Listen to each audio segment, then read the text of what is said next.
So I am going to campaign very happily because I think he's done a terrific job. He's shown experience.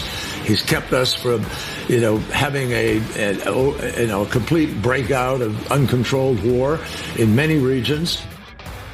Yes, that is Boltneck. Their Boltneck John Kerry scaring the kids. Now, wait a minute. He said the great thing about Joe Biden being president is that without him, their war might be breaking out all over the world. But thanks to Joe Biden, war is not breaking out all over the world. Is that what he just said? Now, check me if I'm wrong, but isn't there a massive war going on in Europe right now with hundreds of thousands dead? War in the Middle East between Hamas and Israel, attacking Israel.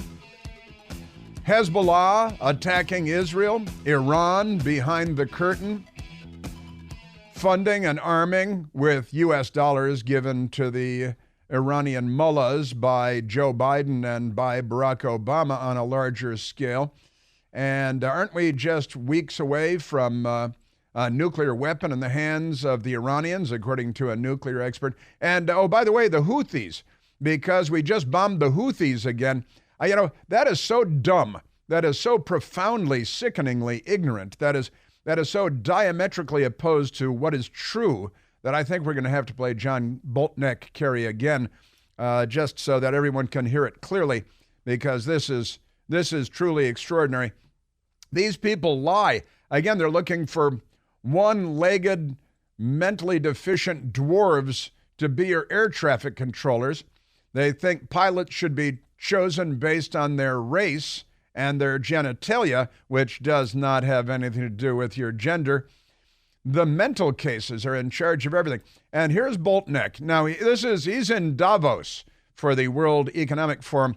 He flew in, doubtless, on his wife's Gulfstream jet, which is a beautiful aircraft, and made in Georgia, made in America, by the patriarchy. You're welcome.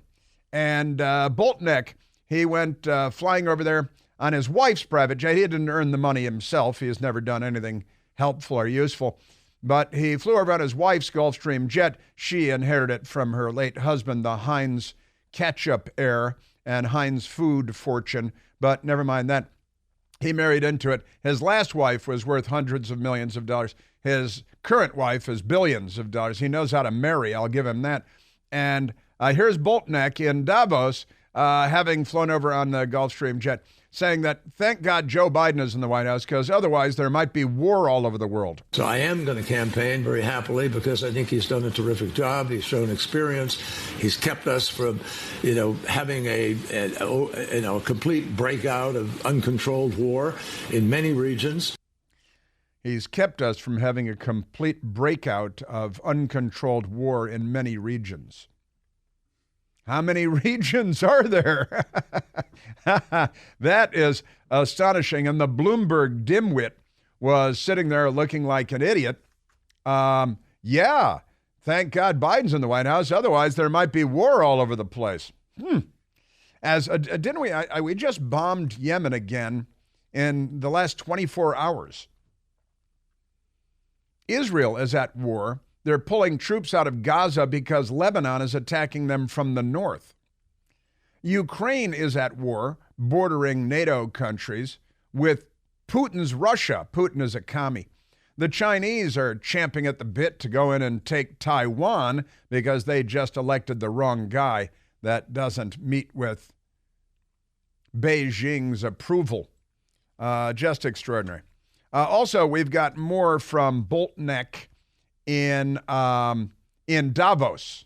Boltneck was walking down the street in Davos, and a Rebel News reporter, online presence, Rebel News, from Australia, Avi Yemeni. Is that right? Yemeni? Like he's from Yemen.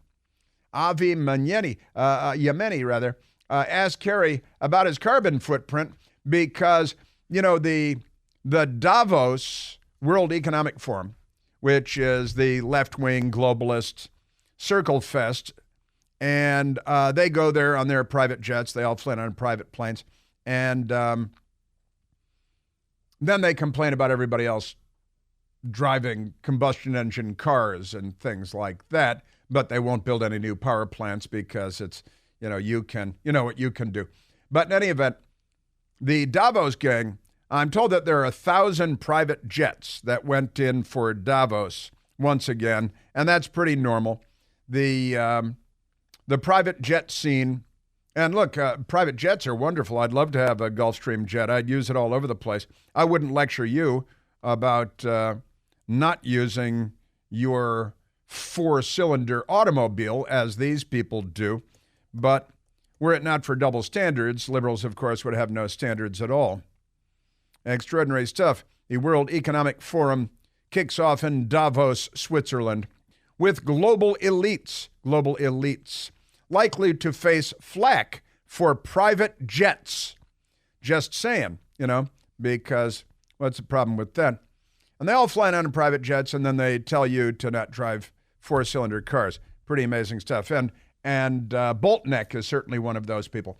So a reporter with Rebel News saw Boltneck walking on the sidewalk with a small entourage, and this woman throws a body block into the reporter, Avi, to try to make him stop asking Boltneck questions. He's campaigning for Biden because, thank God for Biden, there's no war in Europe. There's no war in the Middle East. There's no war on the Saudi Peninsula.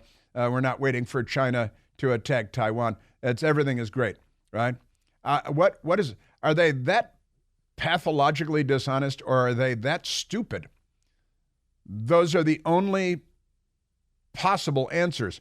So here's Rebel News, Avi Yamini. What's the carbon footprint of these events every single year that you come here? Right. You think it's worth it?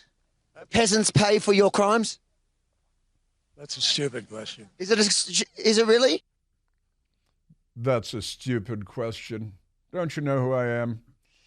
I moved my mansion from Nantucket to Martha's Vineyard because they were about to build windmills that would obstruct my view. So I moved my $20 million Nantucket mansion over to Martha's Vineyard. And that's, he had that like $100 million yacht, the sailing yacht, that he kept not in Massachusetts, but in Rhode Island, so they didn't pay the taxes, right? He's a tax evading Boltneck too. So the reporter, Avi, is trying to ask a follow-up question when a Kerry staffer stiff arms him and blocks him and shoves him. We are done now. Don't grab me. We are you done can't now. grab us. This is a free society, mate. We have freedom of the press.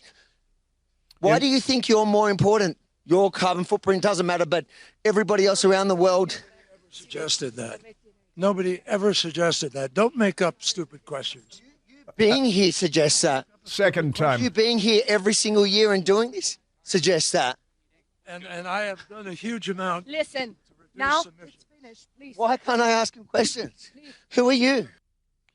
She's a little fascist, and the Davos gathering typically means 1,000 to 1,500 jets fly into the surrounding airports. There is no single airport that can accommodate all of the private jets coming in for the World Economic Forum, where people lecture the world about carbon footprints.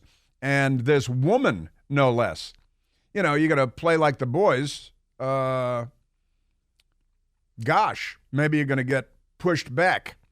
And that's two stupid questions, right? From Boltneck to the reporter asking about the carbon footprint of this gathering of elites.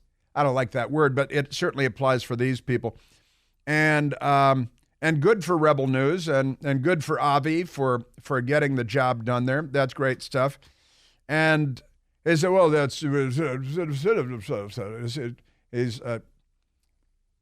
couldn't be more pompous, insufferable, sniveling, arrogant. And again, he didn't even earn the money. He married it, which, God, the poor woman, how terrible. But you may remember John Kerry several years ago. I think this may have been at Davos also. And a reporter asked him about flying in private jets. And he's bopping all over the world lecturing people about carbon footprints. And it's, just him and maybe a flight attendant, you know what I'm talking about, on a private jet flying all over the world. And he said, well, he's so important, unlike you, that of course he needs a private jet because he's him and you're not. On that issue, pollution, I understand that you came here with a private jet. Is that an environmental way to travel?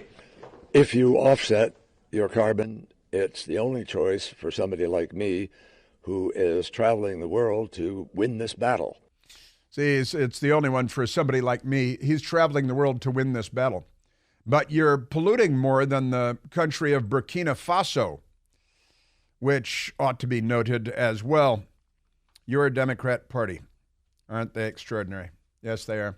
And with that, let's go to soundbite number 21 because there's a funny story out of Chicago. It's real cold in Chicago, real cold.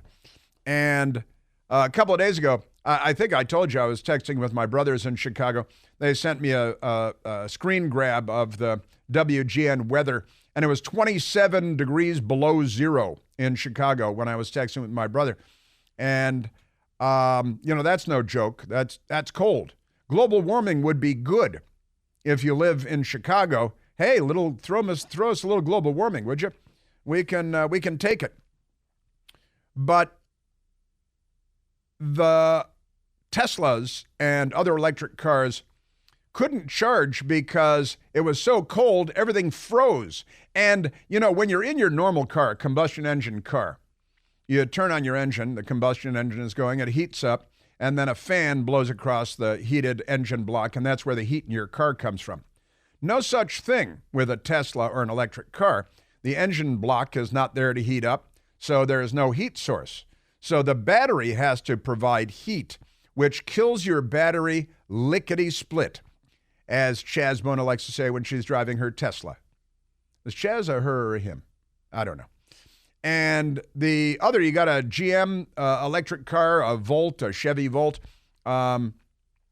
no source of heat like you have with a combustion engine. So the battery has to provide the heat, and when it's real cold, that kills the battery really quickly. See, that's something they don't tell you. And by the way, when it's 100 degrees out in the summertime in Death Valley, there's no air conditioning source, so the battery has to give you air conditioning. It kills the battery really quickly. And the batteries are filled with toxins, and they're made in communist China by child slave labor who are going to die of the toxic exposure later on. And if your car is T-boned in an intersection, the hazmat crew has to come because when your giant battery cracks open, there's hazardous material everywhere you look. Now, the Fox local station in Chicago that went to a charging station, with a bunch of different chargers, but nobody could charge because the chargers were frozen and the cars were dying, and a lot of them had to be towed away and nobody could get anywhere because it got cold in Chicago in January. All the electric cars froze up. We got a bunch of dead robots out here. Nothing, no juice. It's still on 0%. And this is like 3 hours this morning being out here after being out here 8 hours yesterday. It's just frozen, and so I'm now getting it towed to the Tesla service center because that's my only option at this point. No response from Tesla. We have been suffering since yesterday afternoon. This is crazy. It's a disaster. It is a disaster. Tesla owners say EV batteries won't charge as brutally cold temperatures hit Chicago. So it's kind of a summertime car, as long as you don't need air conditioning. Pretty amazing. The Democrats keep coming up with all these great ideas. They've got the fix for everything. Of course, the fix for their fix is the real challenge because everything they do produces the opposite of the intended results. Your Tesla, your electric car. I like my turbocharged gasoline-powered car. I like it a lot. The heat works great in the wintertime. Great. Wonderful. I got a heated seat. My seat, have you seen that? They have heated seats now.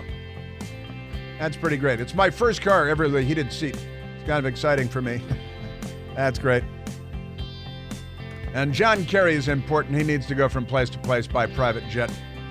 You should just stay home and eat corn.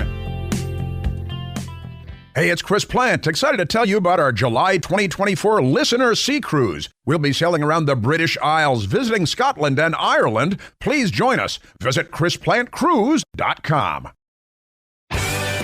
Now, there was another funny moment in the Bloomberg interview with Boltneck. I guess it was last night, maybe it's this morning, because they're hours ahead of us. Bloomberg News. And John Kerry is 80 years old. He's 80 years old. Born December 11th, 1943 A.D.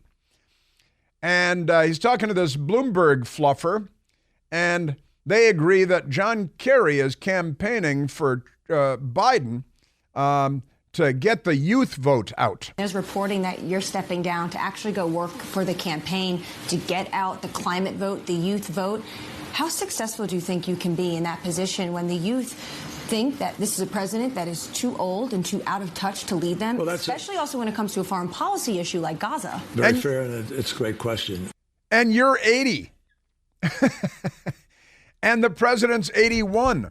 So the 81-year-old got the young, the whippersnapper over here. He's only 80 to campaign in his Gulfstream jet to get the youth vote out because they care about the climate. I got to tell you, being a Democrat is a different thing altogether. Mother of pearl. Let's, what do I have time? I do. Let's go to Steve calling from Ashburn, Virginia. Stephen, you're on the Chris Plant Show. Good morning, Chris. Wonderful show as usual. How are you today on this snowy day? Very well, very happy to be an American and engaged in the great debates of our day. Thank you. A couple of quick points. One about Davos. John Kerry is channeling his inner Baghdad Bob, the former Iraqi information minister, if you recall. When the American tanks were rolling into Baghdad, there was a big press conference, and the reporters were asking the Iraqi information minister, what about all those American tanks? He said, there are no American tanks. No more stupid questions. I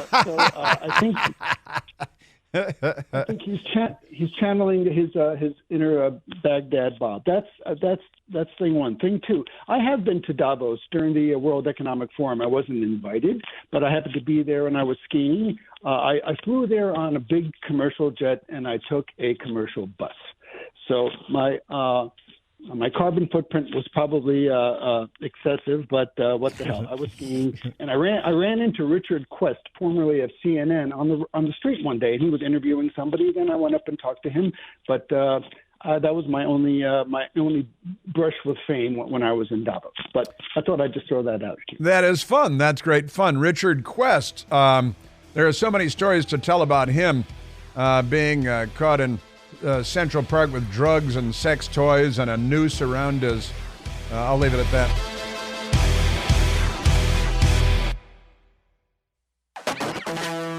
Well, a great old saying that everyone knows, were it not for double standards, liberals would have no standards at all. And John Kerry personifies that truism. Yes, sir.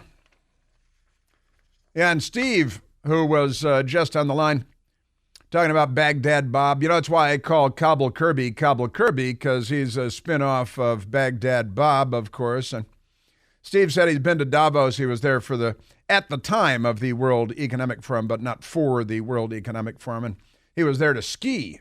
That sounds great, doesn't it? And he ran into Richard Quest, who was a CNN reporter, who was arrested in Central Park. Back in 2008, I looked it up. He had methamphetamine in his pocket. He was arrested in Central Park at, I think, 4 a.m. It was 3:40 a.m. And who knew Central Park closes at 1 a.m., but never mind that. And Richard Quest, CNN reporter, was in there with drugs in his pocket, rope around his neck that was tied to his genitals, and a sex toy in his boot. Exactly the sex toy you might imagine. And then the police didn't want to search him, but they ended up having to search him, and they found methamphetamine in his left jacket pocket. This guy knows how to party, huh? He's got methamphetamine in his pocket, a rope around. One end of the rope is around his neck, attached to his head, above his shoulders, and then the sex toy in the boot. Having a party, better invite Richard Quest in New York City. And when that happened, Richard Quest was suspended for about a week. Then they brought him back and gave him his own show. He was a news reporter, and then he became an anchor because of this, not in spite of this, but because of this. Pretty amazing. Fun stuff there. All right, let's get to, let's see. Just crazy. Before we were just talking about, we can take another phone call. Then we'll get to President Trump and Republicans and stuff. We were talking about the EV, electric. Everything has to be an abbreviation, right? Everything is an abbreviation. 2 letters, 3 letters, 4 or 5. I had a 6-letter abbreviation today, I think, because the left loves it. Everything becomes a code, right? Hunter Biden's gun pouch had cocaine residue on it. They call it CR. It's just amazing stuff. Oh, by the way, the judge in New York ruled today that they will not dismiss, the judge will not dismiss the subway chokehold death case against Marine Corps veteran Daniel Penny, who tried to subdue a psychotic career criminal, mentally ill, drug-addicted, psycho, homeless lunatic in New York City on the subway. Daniel Penny, U.S. Marine Corps. The psycho was threatening everybody on the train, threatening to kill people. And, the news media told us that this guy Jordan Neely, who died, and it was tragic because his life was tragic, Jordan Neely's. Oh, he was a Michael Jackson impersonator.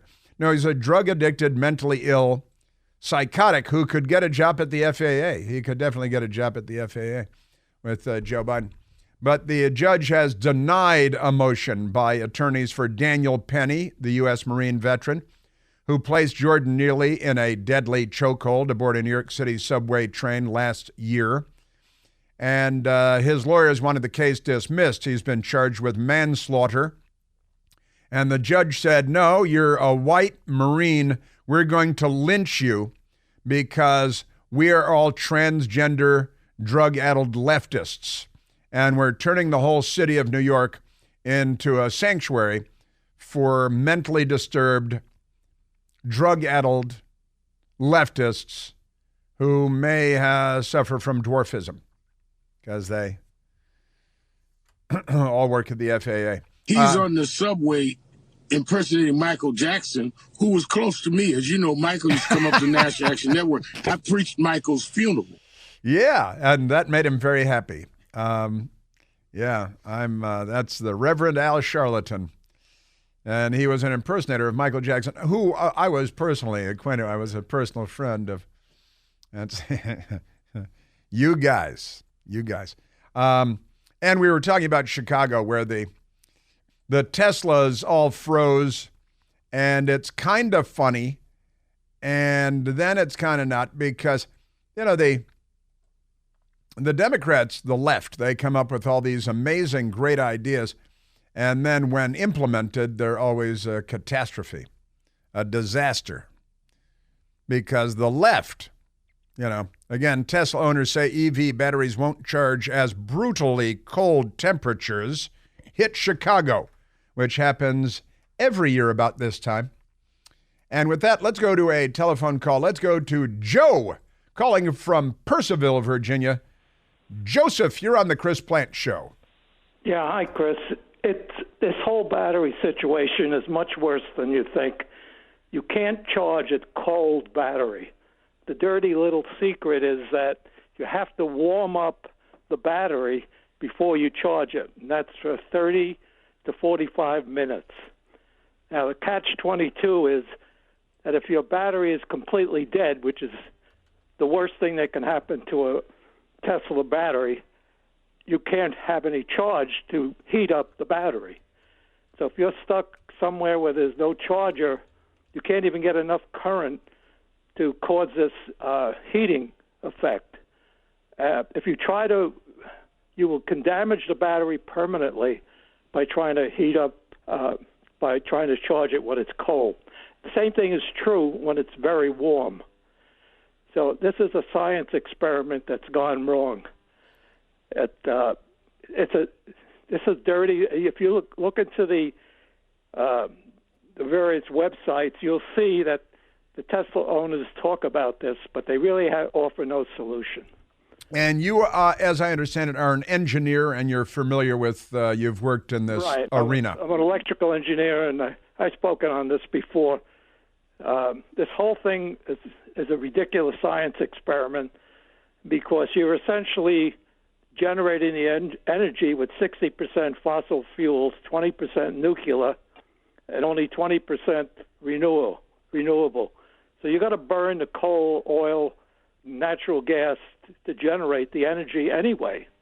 So it's a ridiculous situation. And you're right, there is no energy storage in the engine block, which is what's normally used to heat the passenger compartment. In addition, with a electric car, you got to heat as many as 7,000 little batteries. And if you do it wrong, kiss it goodbye, and you're going to spend another $20,000 to $30,000 replacing the battery.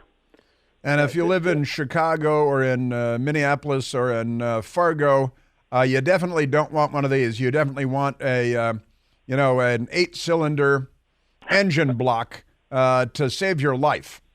Absolutely, because this is a situation where not only that you have all kinds of other problems with materials, you're not improving the environment, really, by running an electric car.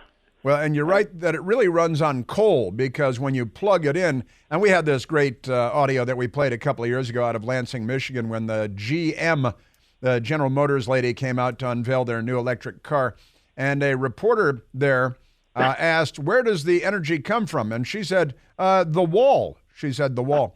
It's plugged into the wall. And he sort of laughed, the reporter, and said, yeah, but where does the electricity for the building come from? And she said, oh, that, I don't know that. And then there was a Lansing city official there, and the reporter said to the city official, well, where does the electricity come from? And he explained, well, this whole region is coal-burning plant provided electricity. So the electric car actually runs on coal, right? Exactly. And let's keep, did you just whip that up? And Michael is so fast, he found that Lansing, Michigan audio. So what's charging the batteries right now? What's the source of Well, here, it's coming from the building. I mean, is it, what's our mix of power? Oh, actually, Lansing feeds the building. What's that? Lansing feeds power to the building. So I don't know. I bet you they're a bit of coal. They're heavy on natural gas, aren't they? She tried to spin it. Said, well, and she started, I think it's coal. I think they're heavy on coal. No, I can't say that, because that means my electric car runs on coal. And then there was an official from the city of Lansing there who actually knew what he was talking about. Right now the car's charging off of your grid? Right. It would be charging off our grid, which is about 95% coal. 95% coal. So your electric car is actually a coal-burning car. It might as well be the locomotive from Petticoat Junction. And let's also keep in mind, I just whipped up on Al Gore's Amazing Internet, child labor behind smartphone and electric car batteries in China, right? And Amnesty International was on the case, saying that the communists used child labor, forced child labor, to make the batteries. And also, Joe, you know that they're filled with toxins, and that's bad for the environment. The fact that these cars run on coal, bad for the environment. And these are the people that are saving the environment, right? Yeah, it's not. It's actually worse for the environment, because carbon dioxide is a food for plants. Right. Everything that grows and everybody living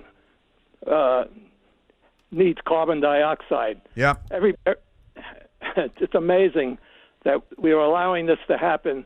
It's exactly reverse of the situation. And as you pointed out, the warmer the planet, the more comfortable it is, and the amount of carbon dioxide we can take is probably double or triple. The room you're in right now probably has 3 times the amount that they are trying to reduce, and Yep. it's impossible to reduce. Yeah, that's right. Joe, thank you very much. Thanks for your knowledge and your wisdom. I appreciate that. That's great. And yeah, this is the environmental movement. And also, U.S. shift on child labor may scramble EV sector. This is from 2022 on the Energy Wire. The Biden administration declared that batteries from China may be tainted by child labor. No kidding. A move, it's not a move that could upend the electric vehicle industry. It didn't, because the left is fine with communist Chinese child labor, and give fresh ammunition to critics of White House climate policies. Now, the left is a disgrace to humanity, and of course, they've killed more people than any group of people in the history of the world, too. Wah, wah, wah. All right, so let's get to, thank you, Joe. Good stuff. Let's get to soundbite number 1 and Donald John Trump. He, just the other night was when he won in Iowa, came out and sounding like the unity president. It's time for us to all come together. Republicans and Democrats and Americans, let's all come together. It's time for the Republican Party, however, to unify, come together, and move forward as one team. We have to beat crooked Joe Biden. We have to beat him. Yes, yes. And last night, President Trump was on stage and Vivek Ramaswamy came up and gave a speech. And I tell you, I was being texted about it by friends. Like, this guy's en fuego. This guy's good. He speaks really well. He makes sense. He just ticked off points in a brilliant way. Vivek did last night, Vivek Ramaswamy and President Trump. He's a fantastic guy, and he's really he's got something that's very special, because he started off with a Zippo, and he ended up very strong. He did a great job. I was actually surprised when he called, because he was doing well. And it's an honor to have his endorsement. He's going to be working with us, and he'll be working with us for a long time. Wah, wah, wah. And Vivek Ramaswamy, talking about Ron DeSantis and Nikki Haley. And I think Ron DeSantis and Nikki Haley would actually, at this point, do this country and this party a service by stepping aside to make sure that we're focused on not only nominating Donald Trump, but getting this country back and reviving those founding revolutionary ideals. That's a good idea. And honestly, he was speaking last night, and I was mesmerized. His cadence, his style of speaking, and what he had to say, I think, was welcome. Let's just say. Nikki Haley also in New Hampshire last night, where everybody has gathered now, right? President Trump in New Hampshire, Vivek Ramaswamy in New Hampshire, even though he's dropped out of the race, said he's not going to be campaigning for President Trump. I think he's looking for a role in a future Trump administration. And Nikki Haley, maybe not as much. I voted for President Trump twice. I was honored to serve America in his administration. But rightly or wrongly, chaos follows him. You know I'm right. Chaos follows him. That's the left, about 95% of the time. And you think that chaos follows him? Let's look at the world since Joe Biden moved into the White House.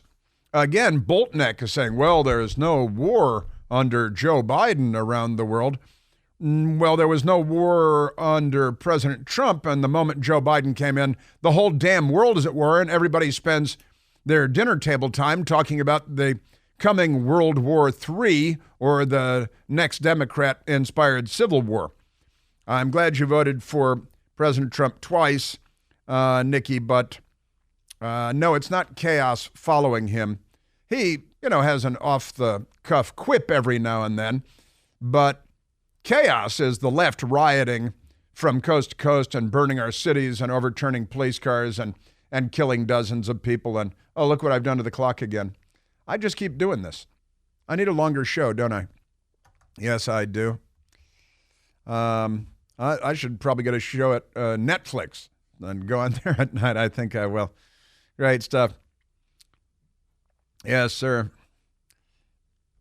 Virginia County, the blaze. Virginia County revises 2020 election vote totals after discovering what they're calling reporting errors that miscalculated thousands of votes. Now, that was more than 3 years ago. Northern Virginia County, Prince William County Board of Elections announced President Joe Biden was shorted 1,648 votes in the 2020 presidential contest, while former President Trump incorrectly received an extra 2,327 votes. Sure. Does that mean there were some inaccuracies and that's one county and one state? It's time we had an election day. What did I was somebody pinged me today. Oh wait, it's the mailbag day, which once again I ran right over and gonna have to do tomorrow. Oh, holy smoke. I talk too much.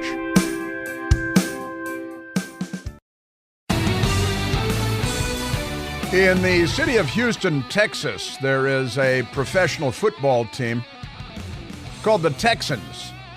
They have a quarterback by the name of C.J. Stroud. Had a big playoff win a couple of nights ago. And the Christian headlines, Texans QB C.J. Stroud thanks his Lord and Savior, Jesus Christ, after record playoff win. But then NBC Sports, with whom he did the interview, decided to edit out the reference to Jesus Christ because they're hostile to Western civilization, because they're the left. Now, the interview on Saturday, win over the Cleveland Browns, and he thanked his Lord and Savior. First and foremost, I just want to give all glory and praise to my Lord and Savior, Jesus Christ. I mean, it's been amazing being in this city for as short as I've been, but the love that I've got, I've really just been doing it for Houston, man. People back home. And then NBC Sports aired the interview. For you, what does this moment mean? I mean, it's been amazing being in this city for as short as I've been. Hey, wait a minute. What happened to the part about thanking his Lord and Savior, Jesus Christ? NBC Sports edited that out, godless commies.